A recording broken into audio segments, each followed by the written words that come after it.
Temple Weekly Review. This week we're going to be reviewing Coroner's album Punishment for Decadence, released in 1988. We're going to be also reviewing Cult of Luna's Mariner, released in 2016, and also Black Sheep Wall's new album Songs for the Enamel Queen, released in 2021. So Floyd, should we start with Coroner? Yeah, this is the oldest album we've done, haven't it? That's what we were saying. It's an ancient album. The year I was born. It was released 6 days before I was born. I didn't mean to call it ancient. Yeah, no, that's fine. I did not realise you were born then. Yeah, it's a banger, Coroner. It's great. Brilliant. It's the thing is with thrash, I feel like we're a bit like the generation that's probably a bit too young to have gotten to thrash when we were getting into the scene. It's kind of like the generation before us, but it's always refreshing for me to hear a band that's so fucking sick that's not part or connected to the big four, because I feel like the big four gets so much of the lion's share when it comes to attention and stuff, but there's so many other good bands there, and I just love the whole like technical approach to thrash, and you can see how it's become like, you can see how an album like this album is such an influence for like later bands, even bands like Death, who we covered last week, Necrophagist and stuff, like, you know, you can hear the neoclassical elements in it that I feel like has done a lot for the scene and is probably quite underrated. Like I didn't know much about Coroner, and then when you really explored their music properly this week. But you actually saw them live, didn't you? I saw them. They reformed after. So they broke up, I think, in '96, and they reformed about 14 years later. And they played Bloodstock, Hellfest, and some other festival shows. They were fucking brilliant. They were really, really good. Yeah. They're like. The mixing, the sound was amazing, the bass tone is out of this world. Yeah. It's like crystal clear. It was ringing out across the back of the arena, of like a rather large arena. So yeah, I would recommend checking them out. They do play occasional shows, and they've teased a new album. Oh, sick. Yeah, as well. That'd be that's quite a gap, isn't it? Well, the last album was what, 90? 93 or 4? Yeah. Yeah. It's I think the bass work's actually really good on the album as well. You kind of hear, like, even for an album at this time, I think it's quite well mixed and produced. Like all the elements come through quite clearly. Apart from the vocals, I mean, they're a bit lost in the mix, but that's kind of thrash. You know, like thrash vocals have always been a bit, well, I wouldn't say shit, but like, you know, a bit underdeveloped. Yeah. Yeah. Yeah, I think the production improves over time. I think their last 3 albums for me are the best, and I think they really come into like the more proggy, like tech death kind of stuff. Yeah, a lot more polished, I'd say. Really polished, yeah. Like they've obviously improved like a huge amount. They've probably played like a shit ton of shows and then just become way more sure of their instruments and stuff like that. Yeah, it's kind of cool. That kind of reminds me, you know, in a way of how Meshuggah's career kind of spanned out, because they started like probably more of like a technical thrash band, kind of similar to this thing, but it just became more and more kind of machine-like, and kind of like a well-oiled beast. But it's funny, when I listened to, because I went and explored the whole discography because I was so impressed with this album, listening to it properly, and you see a real clear progression through their discography.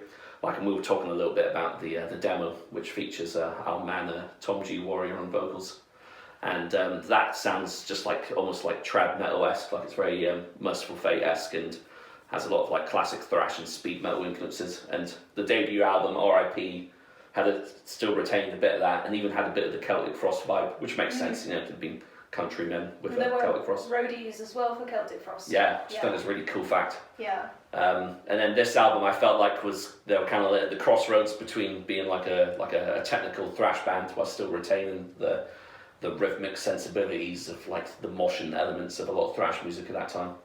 Yeah, I feel like lyrically as well, like there are moments where it's like really cheesy, which I really like. There's a song called Skeleton on Your Shoulder, and the lyrics are, skeleton on your shoulder, I'll show you your greed. Skeleton on your shoulder, I'll bring you to your knees. I taste as sweet as honey, but I'm dangerous like a snake. Do you think that song's about the guy that made his uncle? That's prophetic. Yeah. But my favourite song on the album is Masked Jackal, and it's like this awesome like political kind of take on leaders like actually just being like masked and fake and predatory, which I really liked. It's like I feel like that's my favourite song on the album. But like, I mean, Skeleton on Your Shoulder is like, it's so funny because to me Coroner are like this like incredible high up serious band, and then like they've got songs like Skeleton on Your Shoulder. It's a really good song. Like, the song is brilliant, but yeah, It's just really funny. I just feel that's kind of like thrash lyrics, though, isn't it? Like, Yeah, you look at exactly, band like Nuclear Assault as well. They got someone called Hang the Pope, and it's just fucking, what's his name? The dude screaming Hang the Pope for 1 minute and 20 seconds. But do you know, I actually agree with you. Masked Jackal is my favourite track on the album, and there's a bit of it that kind of really blew my mind. There's like at one part there's just an absolutely ridiculous like neoclassical segment with the guitars. I was just like, well, this shit is insane. But at this period of time as well, like obviously people like Yngwie Malmsteen and that's always existed for a long period, but it's so good to hear someone, a band, manage to combine elements of, like I was saying, the rhythmic sensibilities of thrash, which are very, you know, they're quite Neanderthal at times, you know, it's very about, you know, just a good riff and a good mosh. But it's, they've done a real good job of combining just the technical wizardry of band, you know, the way the scene would develop in years to come. Yeah, there's an instrumental track on the album as well, that like neoclassical stuff really shines. There's like some real Bach style Malmsteen-esque guitar on it, and it just becomes like really elaborate, intricate, and like really developed. And then they go back into that like thrashy, where you can kind of hear it in the background. It's not so overt, but I like that they did that. They had that like bridging part of the album with the instrumental. Yeah, it's good. It's interesting. And then like I will say, I'm not the biggest fan of the Jimi Hendrix cover at the end. It just feels like a bit like a bonus track and a little bit out of place. I mean, as much as I am a fan of Jimi Hendrix, but I mean, there was a really cool part at the end where they kind of sped up a little bit again. That was quite a cool touch. Yeah. But yeah, I kind of get what you're saying lyrically. I mean, there's one track which I thought was quite interesting, and I think it's something that I think we'll cover a little bit with the Cult of Lunar album. It's about going to space, but there's one track called Voyage to Eternity, and I kind of got the gist of it being about a cosmonaut being lost in space and kind of like drifting off and just kind of accepting the fact that he was just lost to all eternity. Awesome. And I thought that was kind of cool. You know, so whether you've got the lyrics of like a skeleton on your shoulder, you've also got some lyrics that they're actually not too bad. And I think, you know, you've always got to give credit to people when English isn't their first language. Yeah. And I think, you know, I'm sure if I tried to write lyrics in German or French or Italian, it'd be just beyond terrible. Yeah, it's the same with like, you know, a lot of bands like Cult of Luna, like not that the lyrics are bad, it's just you can tell in a way when someone's first language isn't English, when they write lyrics, if anything it sounds cooler a lot of the time because you get this sense of mystery and like this further sense of like obscured meaning, which is actually quite interesting to experience like as a listener, which I quite like. Yeah, I agree, because I feel like sometimes when you've got people whose native language is English, the lyrics could be a bit too overly verbose at times. Yeah. I think there is a place for that, but I feel like maybe sometimes they spend too much time making the lyrics sound clever, where there's an honesty in a band that are just, well, they wouldn't have used fucking Google Translate back in 1988, but you know, there's just, obviously some of the lyrics are just literal translations, but there's more honesty in that, and I feel like the message is a bit more direct, whereas sometimes, you know, I like mysterious lyrics every now and again from bands that are overly verbose, who have like really developed vernaculars. It's not to sound like those fucking bands myself, but it's it's just good. I just like some good fucking honest, earnest music sometimes, where the message is just nice and simple. I think that's probably why Masked Jackal was my favourite track as well. I think the lyrics are very clearly about the two-faced nature of politics and, you know, how corrupt just that entire facet of society is. Yeah, I really respect that about the band. Like, I feel like they're very no-nonsense. They don't take themselves potentially too seriously. Or we were discussing how there was talks of them reforming in like 2004, 2005, and they were like, the quote on Wikipedia said that, you know, we are only interested in reheating spaghetti bolognese or spaghetti sauce or something like that. I've completely murdered it, but whatever. Oh, now I'm fucking hungry. But yeah, I mean, I'm really glad they reformed in the 2010s, and like they talked about writing their new album in 2015 for the first time. Yeah. So it's been about 5 years, but they tweeted last April about the fact they were going to the studio. Yeah. So hopefully we're gonna get loads of Coroner shows in 2022. That'd be cool. It's always intriguing to hear bands come back after such a prolonged hiatus from recording, because I feel like it's good that they've been touring first, because I feel like if a band, say, done like a little bit of touring, then went to re-record an album, it always seems to kind of fall short of everybody's expectations. But I think seeing as they've had quite a few years, because they've been performed for quite a while now, so. Yeah, I think it's going to be like Carcass. I think they're going to do like, they played some shows and they were like, yeah, this is sick, and they just wrote an incredible album. So I feel like we're just going to hear where they're at now musically, which can only be better, I feel. But it makes sense. I think it will be a good album because when you look at a band like Carcass, who are so influential to so many different aspects of heavy music, I feel like Coroner, you can say the same about them. You can see that there's obviously some clear influence on a lot of the tech death bands and the sort of even the modern, overly technical thrash bands like Vector, for example. Like, could totally see how they are direct kind of descendants of the style laid down by Coroner, and I think that they could also come back and produce something that's, that's relevant in today's day and age. At the Gates, the same as well. They were gone for fucking years, came back with an album that was pretty sick. Better than it had to be. yeah. Anyway, I think Coroner, their later albums as well. I don't know if you listen to Mental Vortex and those the ones released in the 90s. Those ones I feel have loads of doom and a lot of stuff that's influenced bands like maybe even Electric Wizard and stuff like that. Because the bass is beastly as fuck on those albums, and they're using some Middle Eastern rhythms, which they also do on this one. One of the tracks you can hear the drums start doing an actual Turkish beat, which is really cool.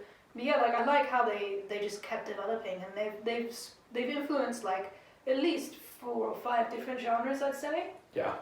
Which is really impressive, and I think we kind of don't. There's so many bands from the 70s and 80s that are like that we've forgotten about. So it'd be cool to dig some more up. Yeah, but I think that's just the one of the downsides of not releasing music in a digital sort of era, because there's a lot of shit that's been forgotten about. That it's like me and Shem were talking about, just discovering old fucking 90s and 80s death metal gems that are just how the fuck has this been laying undiscovered for so long? And I think you could say that probably about any scene at that particular time, because I feel like it's Coroner's one of those bands I always used to see the name and think, oh, that's cool, I'll check them out at some point, but I just didn't quite know what I was missing until I actually sat down and listened to it. Whereas if they rose to prominence during the age of social media and the internet being what it is today, I feel like I would have been made aware of that much sooner. Yeah, they'd be so much bigger, and they're already a relatively big band. I think a lot of metalheads are probably the older generation, above us. I feel like a lot of them just know who they are. Yeah. And I feel like they're just maybe they've been passed down, or maybe they need to be passed down. I don't know, because I was made aware of them by an older metal fan who was like, you've got to check these guys out. These guys are amazing, and I was like, holy shit. And I would never have found them otherwise. I think I maybe would have seen a very rare occasional shirt or a patch or something. Yeah. They do have a really good logo. The logo is sick. Sick logo. And I like the round artwork with the orange. I do want to get a Coroner shirt at some point. Yeah. Yeah. And the name Marky is a sick name as well. Marky. Not to be confused with Marky Mark, otherwise known as Mark Wahlberg. That's a lot of Mark. That's a hell of a lot of Mark. But that's cool. It's funny because I'm normally quite dismissive of thrash. Cause like I was saying right at the beginning, I just feel like it's not my era. Yeah, I get you. But it's I made a conscious effort a few years back just to try and discover some of the more obscure bands outside of the big four, and then I really got into the German thrash scene. I think that's arguably one of the best thrash scenes in bands like Creator and Sodom Destruction. But even the US has got lots of sick bands if you've ever listened to Toxic? No, I've listened to Toxic, no. Similar to this band, super, super technical shit. I'm talking almost at a necrophagist sort of level as well. I fucking love necrophages. Yeah. That's funny because when you said them, I thought they were going to be a hair metal band or a glam band or something. Yeah. I was like, Toxic. It just sounded like that. Yeah. But I'll have to let you listen to some. It's super, super technical shit, but it kind of reminds me of this. And bands like Mekong Delta as well are really good. They're another uber technical thrash band. And I think it's quite a good niche sort of pocket of thrash, because I feel like the sort of thrash that, say, the big four were peddling is the sort of music that a lot of death metal and black metal bands kind of took the template of and improved upon. So I feel like thrash is quite redundant in a lot of aspects, because I felt like it's kind of been left behind by the way other subgenres have taken the core elements of it and just further expanded upon it. But back to good old Coroner. Yeah. No, great. I loved the album. I thought The New Breed was a really good track. I thought that had a real sort of frenzied and frantic sort of thrash vibe to it, and like I've said before, like I like it when the music reflects the lyrical content. Yeah. And from what I've gathered from the lyrics, it's about people being born or kind of conditioned to war and warlike environments and conditions growing up. And I feel like, you know, the music really had that sort of frenzied and almost kind of ominous vibe to it, which was cool because a lot of the other songs have got that. Because thrash sounds quite happy to me. Yeah. A lot of times, like it's quite a jovial kind of, but like I like that track because it was showed that the band were a bit more dynamic than your average, and you know, working more with sort of harmonics and the tone of the guitars and stuff. And it was cool that they kind of mixed it up a bit. Something that I really enjoyed was the fact that they fit 10 tracks into 38 minutes of music, which is something that I'm not used to because I usually listen to like Doom albums and stuff. Yeah, where it's like one track in 38 minutes. Yeah, exactly. Yeah. Like, I'm not used to that quantity of like different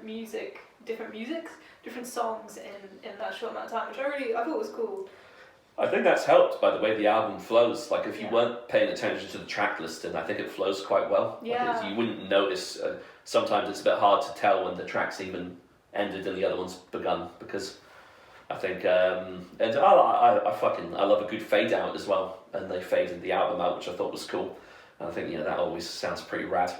Granted, but I mean, like I've said pretty much everything that I think about this album. I really enjoyed it, and I think it was a great discovery for me at a relatively late stage in my musical journey to the metal realm. Because it's not very often. Oh, this sounds so elitist, but it's not very often I discover a band that I haven't heard of or at least explored somewhat, but two, I'm quite excited by the music as well. Awesome. Yeah, so awesome. It's cool. So this is a good album to review.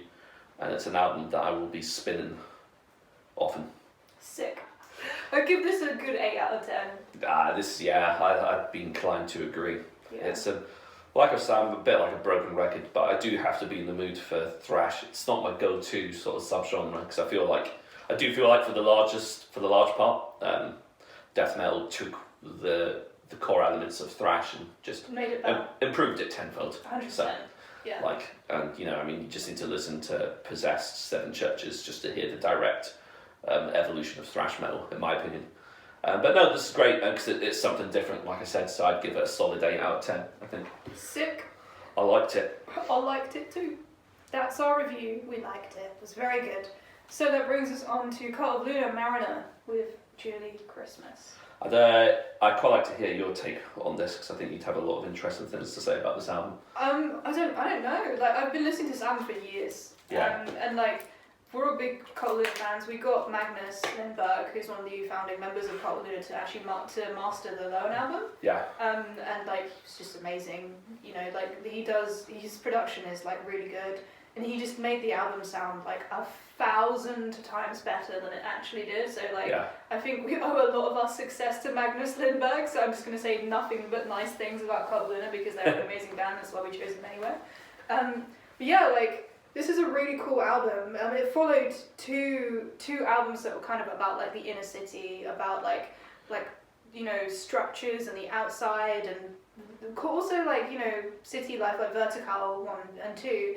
And then in this one, they're kind of going more into the cosmic realm. That is a space journey. Mariner is like, you know, the nautical in space, which is a really cool thing because they did this in Star Trek. I don't know if you guys have seen like some of, you know, the introduction of like Enterprise, for example. All the series Enterprise, all the Enterprise ships actually originated from one naval ship in like the 1600s. Oh, and shit. That's like the history of the Enterprise. So it starts with like a galleon, and it just starts like developing into like all these different kinds of vessel until eventually it becomes like a starship. And I kind of like this aspect of Mariner where it's like futuristic, but it's also referring to like the past as well, where you have like exploration of like the Arctic, of like, like there are bits of it that remind me of like Shackleton in Antarctica, and like being in the wilderness and having nowhere to go, and this like bleakness that's beautiful but dangerous and deadly, and you know, I mean, to me it's my favourite Cult of Luna album for sure, and that mostly, I think, because of Julie Christmas's vocals, and I think most people would feel that way as well. It's kind of like a marriage made in heaven, really. I think it's a really good sort of partnership, and I think, judging by like interviews and stuff I've seen of them, I think they both kind of were really proud and really kind of stoked to how well it sounded. And her vocals are fucking amazing. I just say she's got such a good, honest approach to delivering vocals. I thought it's funny because I'd say this is to me anyway, it comes across like a concept album in the truest sense. Yeah. Because like I said, a lot of the lyrics I felt like were reflective of, well, the music I should say is quite reflective of what's happening in the lyrics. Like the first track of Greater Coal, I feel like that's about, you know, kind of realising that the planet's dying and they've got to kind of go off and search for perhaps another home. And you kind of hear it in the song. There's a bit where, you know, it starts off almost like, it's almost a bit like a launchpad sequence. You know, there's a lot of build up, which is what Cult of Luna are actually, you know, in my opinion, that's their strong suit, is how well they can build on an atmosphere, and it kind of builds to this moment where it's just, you know, pretty euphoric. But yeah, there's a part in the first song where it's just like a complete blast off segment, and I think it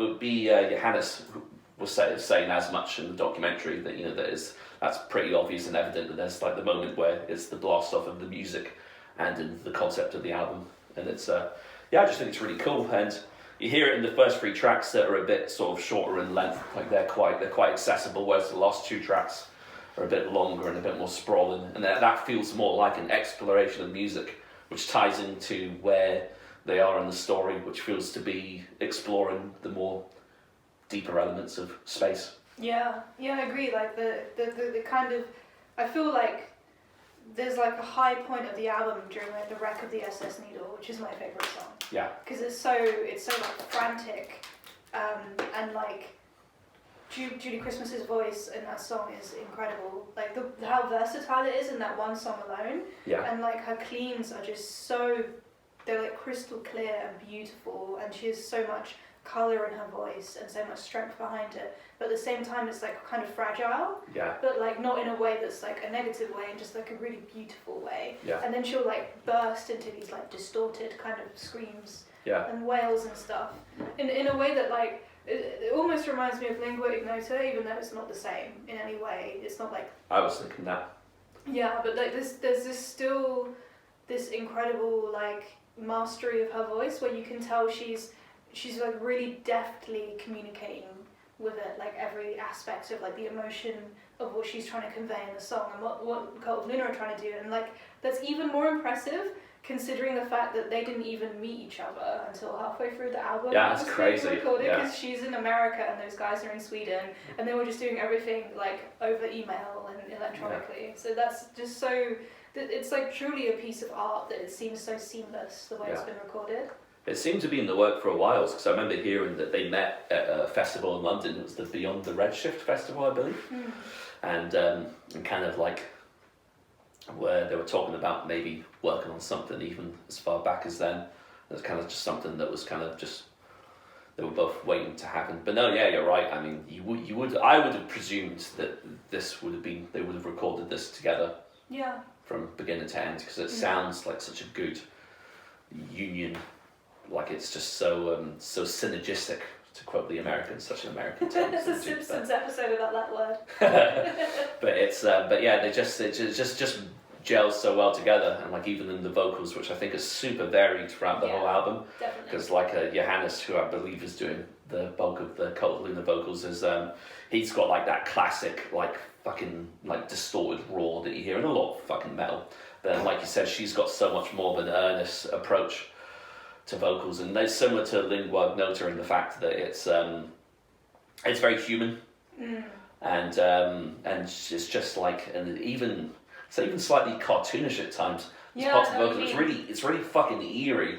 Do you know what I mean? And it's like just the way she's kind of like delivering it, and then it just kind of builds up to this weird sort of cartoonish, say even juvenile voice into something. She sounds like a child sometimes, and it's really like uncomfortable. Yeah. Like I don't know, I don't mean that in a negative way at all. Have you listened to her other projects that aren't current like they're not together anymore, but Made Out of Babies? Yeah, see, I'm a lazy fucker because you lot were telling me about the other shit she's been doing, and I haven't listened to any of it. It's good stuff, man. It's like, it's well worth checking out. She's legit like one of the best male vocalists. If you can, like she's just fucking good. I'm really glad that there are women out there who are like, there's just so many different female voices, and that's just the great thing. It just, in the face of all those people who are like, female fronted, like you cannot. I've already had this rant. I don't need to go into it, but it's just like a beautiful example of the fact that there is no one singular voice of women. Yeah. No, I 100% agree, and that it's always refreshing for me as someone who also performs vocals to hear vocals that are individualistic and have their own unique characteristics that you can hear the personality coming through, because you could listen to. I could listen to about fucking 2,000 death metal bands which all got the same grunting or the same black metal bands with the shrieking, and it's after a while it just wears really thin, and it's like you just tend to just ignore the vocals.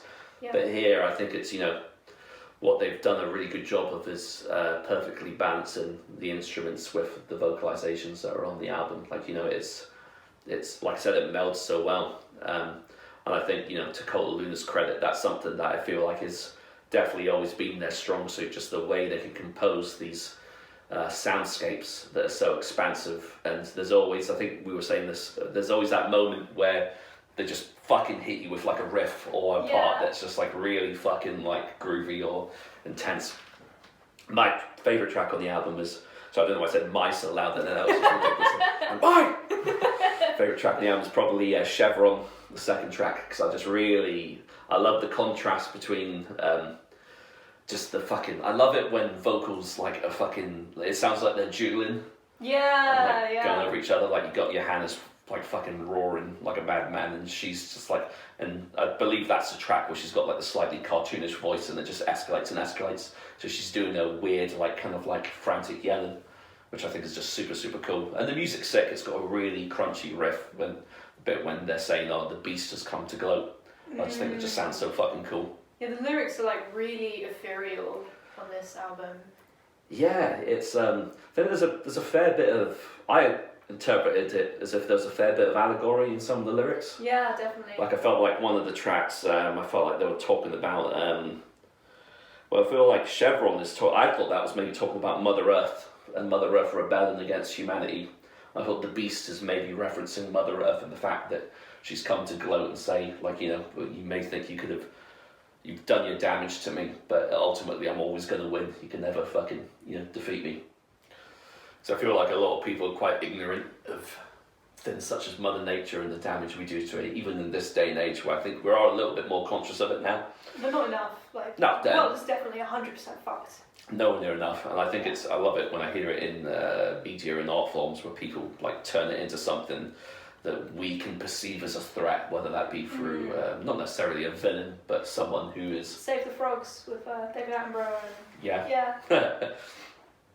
There's just cool shit. I mean, I've been listening to this album a lot since it was released. Same. And I was very privileged to see it performed live at Damnation as well. Oh, you were at those shows. Yeah, That's it was awesome. fucking sick. It was a little bit, because the thing is, you've been to Damnation before? Yeah.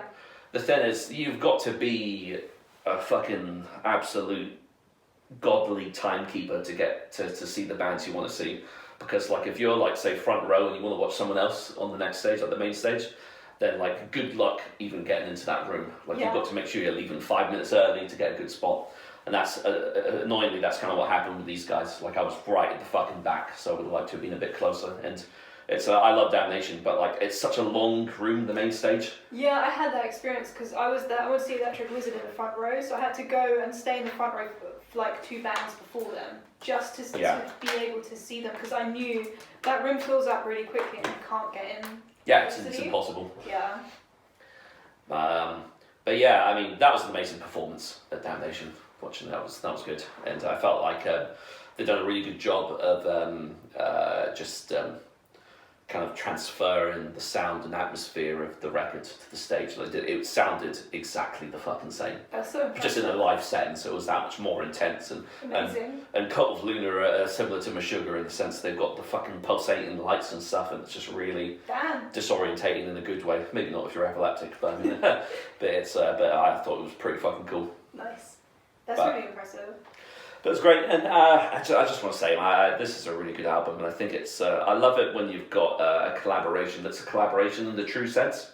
like it's not just like, oh, some person's guesting and doing a bit of vocals. Like this is, and they were saying this as much as this in the documentary, that they kind of gave Julie Christmas free reign on her parts. Amazing. And she was saying that, she was saying when I got there, it wasn't like, okay, we want you to be here and do this. It was like, you know, this is your project as much as it is ours. Yeah. So I think, and you know, it's only when you have that kind of equal partnership and collaboration that you get something that's truly unique, because otherwise it's just one artist dominating the other artist, and it's just, you know, just a slightly modified version of a sound that already existed, whereas this was like a true union, in my opinion. And I think that's reflected in how critically acclaimed it is. I mean, 100%. I haven't met many people that dislike this album. I don't think I've met anyone that dislikes it. I think it's a classic album in its genre, and I think it just gets better with time. Like, sometimes albums like this, either you don't get it when you first listen to it, or it kind of fades away, but this has done the opposite of both. It's just, you know, from the first I was like, yeah, this is solid, and then the more I listen to it, the more detail you can make out, and you're like, oh, there's this like kind of bit here that I never realised, or her voice here is like so, you know, as like because we're both vocalists, I'm sure it's like really cool to listen to from that aspect, because she's always doing something really interesting with her voice. Yeah, no, agreed. And what I liked in the album as well, because you got the wreck of the SS Needle, that's just her on vocals, and then the next track, Approach and Transition, is just Johannes, and it's like it's funny because wreck of SS Needle is such an ominous, foreboding sort of track, and it's, you know, it's got quite a calamitous vibe about it.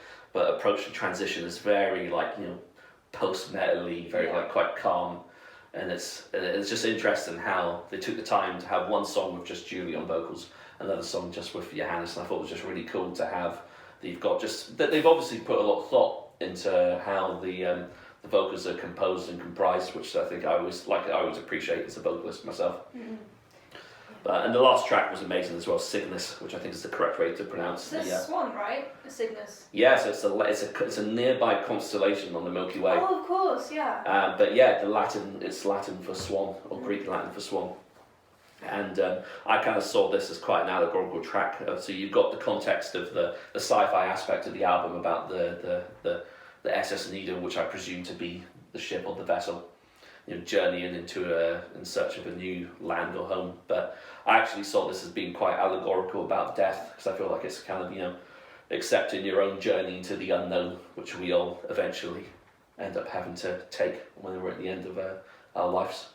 I thought there was also, like, the needle was a reference to that biblical thing, because like at the beginning in the first song they talk about like being really rich, like fake riches. Yeah. And then like kind of like the downfall being because of like this obsession with wealth, and there's that saying where, like isn't that the saying where you can't fit the riches of a rich man through the eye of a needle or something like that. Ah, that's quite. I've never heard that before. It's like you can't It's something to do with the kingdom of heaven as well, isn't it? Yeah. It's about how you can't take your wealth with you into the next life. So that's how when I read the wreck of the SS Needle, I was like, oh, is that a reference to? Oh, that's very clever. I never thought of that. I don't know if I'm just being overly clever, but... Is that why didn't the Egyptians used to bury themselves with shit tons of treasure, thinking that it would make a difference, or... Yeah, they would take it with them in their next life, and they'd bury themselves with furniture and things like that, because they believed they had these things called false doors in the tombs, which are like doors that get smaller and smaller and smaller, and they believed that you died, you got up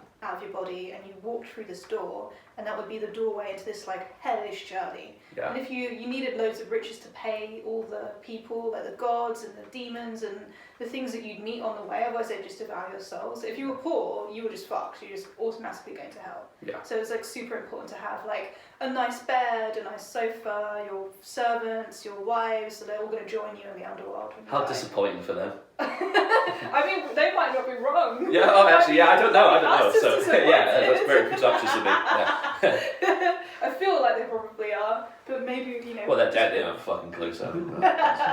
So, did you visit the pyramids when you went to Egypt? How was it? I've always wanted. Fucking incredible. Yeah. You should 100% go if you can. Like, I would love to go back. There's one thing I kind of regret. I went on my 21st birthday, and it was just after the Egyptian revolution. So shit. there were shit tons of broken glass. We were staying like just 2 roads away from Tahrir Square. Yeah. Which is where like a lot of people got killed.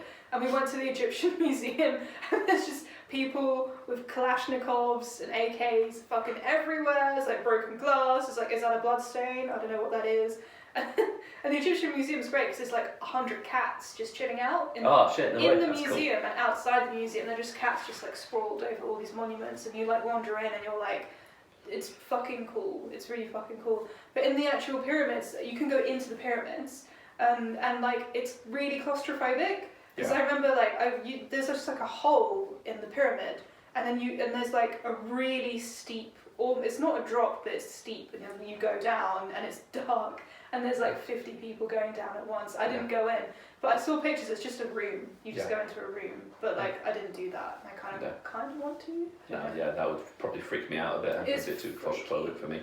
Yeah, it's freaky. Although when I was by Giza, this like guy, this Egyptian guy, had like a donkey, and he saw me, and he literally just came up to me and picked me up by my waist and put me on his donkey, and then tried to charge my parents. I was like, oh my god, and this donkey smelled very strongly of piss. Yeah. It was really intense, like old piss. Yeah. And I'm just sitting on this donkey. I feel bad for the donkey. And this old guy is just like kind of, because my parents look Arab, everyone thought we were really rich Arab people, and he's just like making the camera sign at my parents, and then like, you know, tapping his palm, being like, give me some money, I put your daughter on the donkey, and I'm just like, get me off, please. Yeah. I'm so scared. Fuck. Yeah, it wasn't ideal, but yeah, go to the pyramids and avoid people with donkeys. Oh God, yeah. I'll keep that in mind. I've just never really. One of those, I've never really trusted donkeys. I've always been scared of getting kicked in the face by a horse. Oh no, donkeys are really kind. Are they? They're really lovely, yeah. Iranians and, like, I don't know if it's like a Middle Eastern thing, but donkeys are like super respected. Yeah. Because they're like really hard-working animals, and they're actually like really sensitive emotionally, and like really affectionate. And when they cry like humans. Oh, that's sweet. It's so sad when they cry. Like they actually like properly wail. I've got tears in my eyes thinking about donkeys crying. Because there was a donkey crying at the pyramids as well, and like I just remember standing there being like, oh my god, this donkey's in pain. You know, certain of a brother of mine who you also know was meant to be going to Egypt the day of the lockdown. Oh my god, I remember. Yeah, he literally cancelled on the day. So just like, because he could have flown out there if he wanted to, but he would have been fucking stranded. So. Yeah, that would be fucked. Yeah. I went to Sinai like right after the revolution too, which is like something you weren't supposed to do. And there were about 10 police checkpoints. Fuck. It's fucking scary, but in a way it was one of the most exciting holidays I've ever had. Yeah. Because for some reason the threat of sudden immediate violence was like kind of exciting. Yeah. But I don't think I'd enjoy it now. Now I'm a little bit older and I've like experienced more violence. Yeah. But yeah, back to Cult of Luna, featuring Julie so- Christmas Mariner. No, yeah, what would you rate this if you had to give it a rating? I think this is also an 8. I'd go a bit higher, personally. I'd go for a 9. Nice. I really like this album. It's the first 3 tracks. I like the way it flows because the first 3 tracks are quite accessible, in my opinion, in terms of the structure. Like they're quite easy to sort of get into and groove along to, and then I like the way it kind of sprawls out and is a bit more expansive than the last 2 tracks, and they kind of bring it back to the end of the last track, Cygnus, which is a bit of an oral assault at the end. So I just really like the way it flows, just everything about it, and the vocal performance is great. It sounds amazing, like it just kind of echoes what you were saying about what you've done for your records, because what the group, who was it? Was it Magnus? Magnus, yeah. So I mean, everything on this album just sounds like fucking perfect. Yeah, he was really, really good to work with as well. Like, he was just like really communicative, he responded really quickly, he got everything done like so fast, and he was just, you could tell he was really easy to work with, even though we didn't really work with him on a musical level, but like, yeah, you can just tell he's a really good guy to be in a band with, so like, I have serious respect for them as musicians and people, and yeah, I think there's nothing I could think of improving on this album, not that I'm qualified to say so, but I think it's a perfect album. Yeah, it's really fucking good. Have you listened to their newest album, by any chance? The one that came out in 2019. Oh, 2019. Because they released something recently, didn't they? Yeah, I think it was an EP. I've not listened to the EP. Yeah, it's like a bridging thing. Yeah. I didn't listen to the 2019 one. It's really heavy. I think it's called Dawn to Dream, I think it's called, but it's quite heavy actually. It's one of their heaviest I'll check it out. albums, but it's got quite a good vibe as well. I like all the material. A lot of the material is quite hard work. I think you've got to persevere with it. Yeah, definitely. I think you've got to really listen to the music. Yeah. But then it's worth it. I feel like, music like that is worth listening to because the reward is often much greater when you invest the time into it. Definitely. But yes, I think that summarises everything I want to say about that album. That is Mariner. So that brings us on to Black Sheep Wool, songs for the Enamel Queen. So this was a Nina suggestion. I fucking love Black Sheep Wool. They're like up there with my favourite bands. I just love the album I Am Going to Kill Myself, which is a really good album. And it has songs on it that, for example, there's like a song on it called Metallica. Is that the 33-minute? It's a 33-minute epic. Which I was reading the lyrics, and the reason it's called Metallica is because that song, the last song on this album, is basically the protagonist of the album is like writing a suicide note. Yeah. And in the suicide note, he makes like a kind of dark joke about Metallica. Yeah. He makes a joke about Fade to Black. Yeah. And he's like, oh, I guess that's why they called the song that, so that's why the song's called Metallica. They've got a real kind of like earnest, and I keep saying the word earnest. Earnest and young. Yeah. But like a real honest approach to lyrics that I really like. It kind of reminds me a bit, not so much in style, but more so the honesty of it.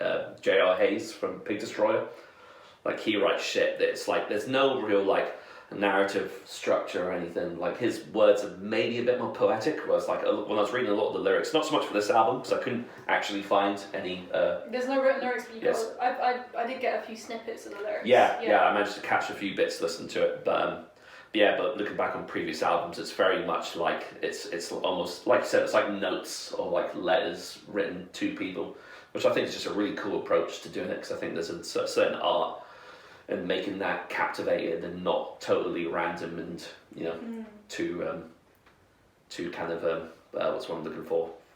That's kind of it's not pretentious. Yeah. I feel like they're real experts in bearing the soul. But like they don't care how it looks, and I'm trying to like embellish it in any way, which I think some people try and poeticize it. But these guys, I don't know if you've ever read the work of Chuck Palahniuk, the author. He wrote Fight Club. I knew he was the guy that did Fight Club, but I've seen the film. But he writes in a very particular style, and like the style of writing I feel personally is like very similar to Black Sheep Wool in that like. It's kind of like American Psycho as well, where like he just doesn't care how he sounds, and he goes like real deep into like the true, like ugly isn't necessarily the right word, but like the true kind of bare. Yeah, that he's not trying to spare anyone's feelings. He's just like, I'm bored. I don't want to be alive anymore. Fuck this. So the thing is with Black Sheep Wool is basically there was a band called Admiral Angry, and the guitarist died of cystic fibrosis, and that was like the end of Admiral Angry. But the band kind of carried on. At this point in time, only the singer is one of the original members in Black Sheep Wool. But there's a song on I'm Gonna Kill Myself where he's talking. It's like one of the most brutally sad songs I've ever listened to. It, like you can sense this like despair and anger and self-loathing and like all this like really raw. This is like the lingua ignota for men, I feel, in a way. And like he like the lyrics are like I can't remember the off the top of my head, but he's like I'm sorry, Dan, and Dan is like the guitarist of Admiral Angry, who's dead at this point, and he's like I'm sorry, Dan. I tried to. I'm really murderous. I really hope they're not watching. I think it's like, I let you down again. I let you down Fuck again. this band. But it's like I tried to do something to do with plans, and then other people took away. This city took my plans. Yeah. And then he's like, "Fuck this band." Yeah. And it's just so like brutal because you can tell that he doesn't feel like he's able to carry on this legacy of this like incredible musician. Because Admiral Angry was like 99% Dan. And this is something that this guy has said in Black Sheep Wool. Well, he said it himself. Okay. I read an interview and he said it. And he was like, yeah, he did the majority of the music, and then everyone else kind of did like tweaks and embellishments and stuff. So they're all he obviously is like mourning the loss of his bandmate and like this change of his life, and it's just so brutal. It's like so honest, and like I've never seen like honest that kind of honesty, like on that level, because like usually sometimes the honesty is like, it's beautiful sometimes, but this is like, it's beautiful but not the actual honesty itself. The honesty itself is like, it's brave to fucking be that vulnerable, you know? Yeah. And like, yeah, this is a continuation, like the lyrics on this, what I did get, there's like in New Measures of Failure, he's like, I am the failure that feeds you, but the biggest mistake I could make was trusting the shithead that was me. And then later in the song he's screaming, I hope you hate me. Yeah, fuck, yeah. Yeah. Yeah, I caught similar self-deprecatory lyrics. There's on the last track, Prayer Sheet from Wound and Nail, there's a bit where he's just screaming, I don't like who I am. It's just really fucking melodic, sludgy riff playing, and it was just like, yeah, this is fucking, I'm about this shit. Like, yeah. This is, it's cool. I super dig it, man. My favourite track on the album is probably Ren. I was saying a little bit of this earlier, but the trumpet or French horn, whichever instrument it is, just that over him screaming, and the acoustic guitar just sounds so fucking like so nihilistic. Yeah. But like I said, it's brave, like, because it's fucking, it does sound like someone's soul is being bared, and I just thought it was just super fucking cool. Yeah, it's like, this is proper fucking art. Like, yeah. These guys are just ripping themselves open and just like recording what comes out, and it's so heavy, and I feel like this album is a lot more progressive than their previous ones. Like I feel like they're a bit more technical with their instruments. There's like more there's like loads of arpeggios and shit in the first track, which is like really beautiful, and there were bits where like there are almost like islands of melody and like light. And like it reminds me almost of like Elder's Reflections of a Floating World. Not that it sounds anything like Elder itself, but bits of it remind me of that instrumentation, of that like kind of proggy technical aspect. Yeah, I think kind of echoing what you're saying, like I totally agree. The sound's a lot more dynamic than previous releases, and I think one of the things that really impressed me, firstly, can I just say the guitar sound is fucking ridiculously heavy. It's like drop G or some shit. Like, it is one of the most filthy, disgustingly heavy guitar sounds ever. It's beautiful. That guitar sound is one of my favourite things. Yeah, it's so fucking good. But what I think I like, and what I mean about like there being more dynamics is, you know, there's often times we could feel a song kind of foraying into like the vestiges of insanity somewhat, but they always bring it back into something that's a bit more musical. Yeah. And it kind of brings you in again. So just when it might be losing some people who might not be ready for something so fucking frenzied, fucking they hit you with another really super groovy, sludgy riff. Yeah. And I think it's just really cool because it just keeps you on your toes as well. It does. Yeah, it's just a fucking brilliant album. It's a total banger. I'm really excited about talking to these guys.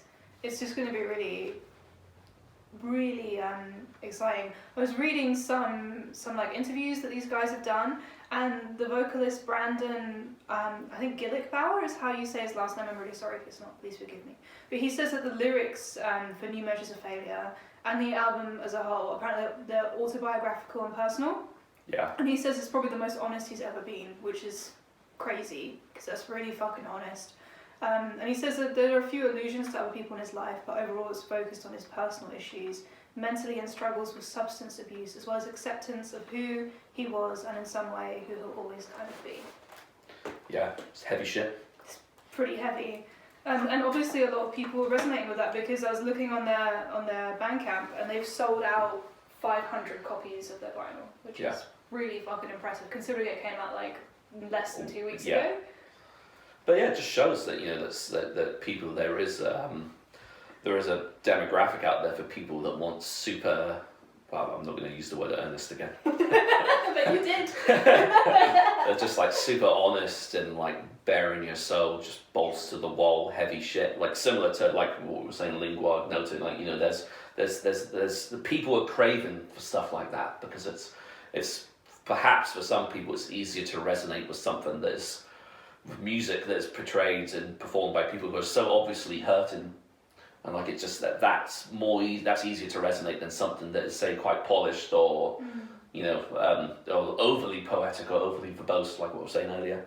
But yeah, I think it's cool that a band like this exists, because I think it's something that kind of it kind of needs every so often the scene feels stale, if you know what I mean. Like it's, I think within every sort of subgenre, there's a few bands that come along that just kind of just revitalise it a bit. Yeah. And I feel like, you know, and I don't really want to piss anybody off, but like a lot of stoner doom to me is quite boring and quite, a lot of it's about weed, or I don't smoke weed. It's about weed and girls. Yeah, or Black Sabbath, and I'm like, I mean, weed and listen to Black Sabbath. you know, it's super fucking cool, and I know that's like, it's a vibe and people are into that, but It's like, not your vibe. but it's like, I really love Abrasive Sludge. Same. Like, and just like that sort of like subgenre of doom that's just, I think, a bit more kind of fucking, it's more like a stab to the heart as opposed to something that makes you want to just sit there and sort of mong out a bit. But I feel like there's more right energy, especially when you live in London. It's like kind of, there are times where like, in the summer especially, I can kind of listen to some more stoner, like chilled out doom. yeah. But right now, with like a fucking pandemic and the world Yeah. collapsing Yeah. and like people just like being people is so much, I just feel like, you know, the human connection that you feel listening to music like this is to me far more, like, it feels more special, it resonates more with me, and I listen to it harder because I can feel myself in it as well, you know. I feel like this self-loathing and like lack of confidence and this like honesty is something that is a really good antidote to like this Instagram fucking veneer world that we live in, especially because you can't go outside now, and all the interaction you get is with what people are presenting of themselves, which is always going to be like a shiny, amazing version, which for a lot of people will make them feel, not everyone, I'm not speaking for anyone here, but like I'm sure there are people out there, and I feel this way, when you look at someone's Instagram profile and you're like, well, I'm a poor piece of shit. And like, I have no life, and I'm so ugly, oh, I hate myself, I'm like, oh, you know, I don't have a house and an incredible job at X age and all this shit that I'm sure a lot of people feel. I don't know if that's, I doubt that it's the same as you know, as this guy, but maybe there are like, I feel like there are the same kind of elements, let's say. It's a really interesting point because like fucking I'm relatively new to Instagram, and I feel like the feeds, your Instagram feed is almost there to kind of knock you down a few pegs. Like, because you're someone who, like, you make the mistake of clicking on one or two similar theme posts, and that's all you're going to get on your feed. But, like, I must have watched a few people, like, doing a few, like, deadlifts or a few, like, Olympic lifts. Oh, yeah. And all of a sudden, it's full of people who are, like, fucking half my size, lifting 3 times the amount of weight. And I'm thinking, like, where are these fucking people living? Like, where these people come from? Like, it's just so insane. Not like I feel, like, 'cause I don't give a shit if someone is stronger than me or lifts more than me. It's not, I'm not about that. But it's, but I can see how it's, how that would have an effect on people, and kind of propagates an unrealistic view of what you should aim to attain in life. 100%. Like, a lot of the time, like, I love, my Instagram feed is generally like artists and people, but then sometimes you'll click on something and click on something else and you'll just be like, oh my god, this person is so beautiful, and like everything about their life seems unattainable, and you're just like, I'm just going to be a miserable shit for the rest of all that. That's usually like a 10-minute moment, but I'm sure there are people who like have this all the fucking time, and that's just horrible. And I feel like, you know, I feel like Cult of Luna, the Mariner album, kind of like the downfall of nature is linked to this like fucking fake veneer bullshit branding lifestyle stuff. Yeah. And I feel like we as a generation, it's like I was saying before, like we as a generation, I think we're going to be able to distance ourselves from the continued growth of sort of the technological world and social media, because we grew up in a time where that wasn't prominent. But I do think that kids these days are going to be so ingrained in their technological devices and kind of presenting an image of themselves online that's going to be more important than their real world kind of achievements and stuff. Like, your digital profile is more important than your real life profile. Yeah. I feel like it impacts your real life because your employers are going to look at that, and like people who are going to sponsor you are going to look at that, because that equals money now, how you appear. So of course, like everyone's motivated to appear like in a very particular way if they're money minded, which a lot of people have to be. Yeah, And it's like, I think that's kind of like perfectly summarised. Remember that shitty meme that was going around that was just like, oh, me on Facebook, me on Tinder. Oh, yeah, LinkedIn. Yeah, and it was just like, oh, fuck this shit, man.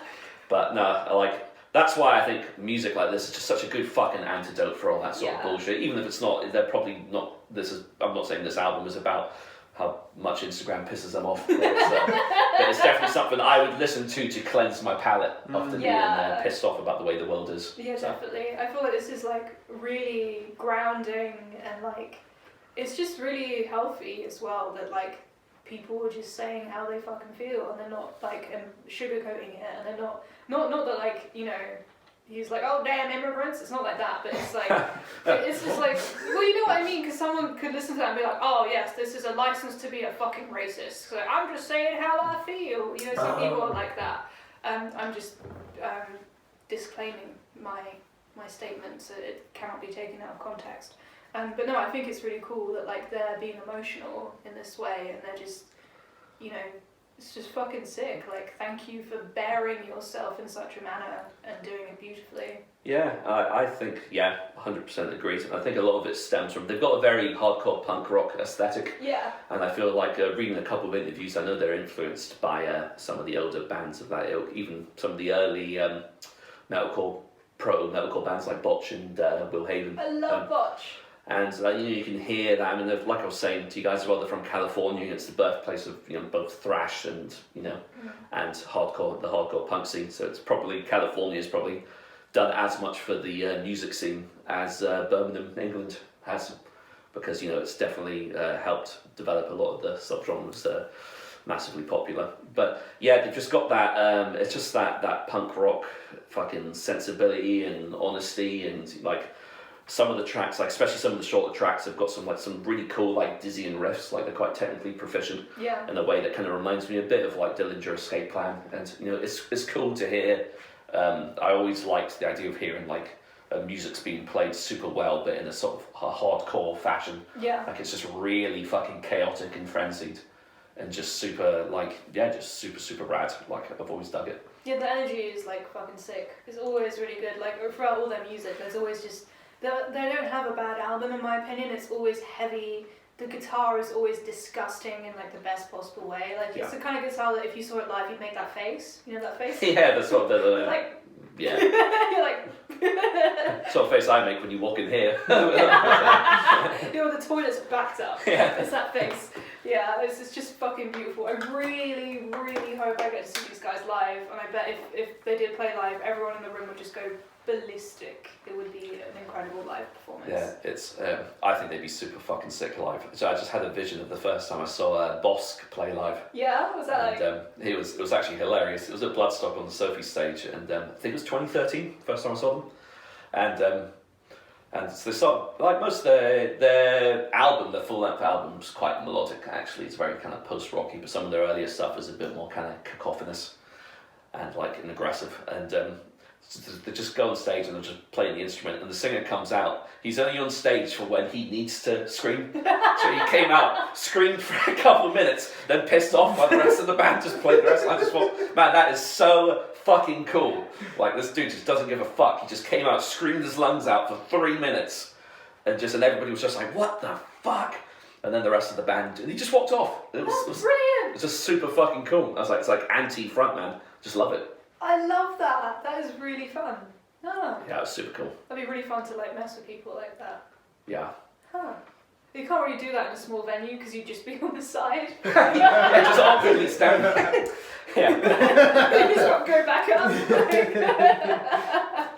What would be a real fucking power move would be to do it, then fucking just climb up the stage and just be in the crowd in the front row and just watch your band play. I've seen people do that. Like they just go into the crowd and they're just like. That'd be fucking sick. It would be pretty fun, yeah.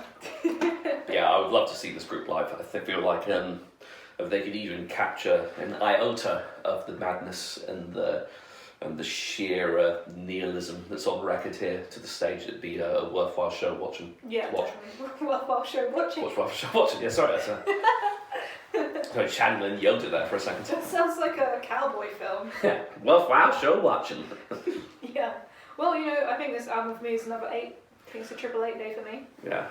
But I think I'd be inclined to say solid 8. I'm always a bit more apprehensive to review newer albums because, oh, excuse me, just Does that make you sick? You just projectile vomited like yeah. That's my statement. That's my thoughts. You should do a concept album where it's just you vomiting and that's all the vocals.